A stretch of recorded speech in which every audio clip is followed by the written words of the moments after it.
Готова ли си? Да. И аз съм готова. Сега простроихме и селото, и гарата, и влака и сложихме овцете. Сега ще сложим и тяхния... Той как се казваше на овцете? Овчар.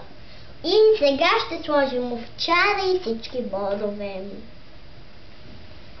Сложихме имаме село, гара, влак, овце и овчар. Сега ще сложим бодовете.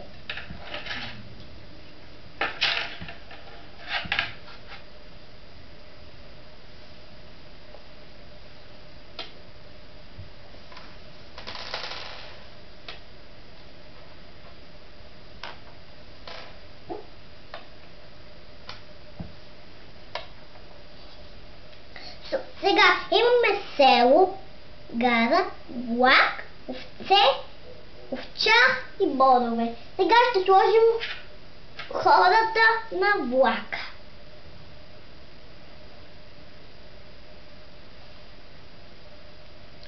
Сега имаме село, имаме гара, имаме влак, имаме овце, имаме овчар, имаме бодове, хората на влака. Сега последно остават стражите.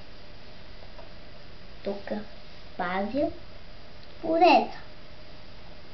От другите лоши стоят така, все едно, че са стражата.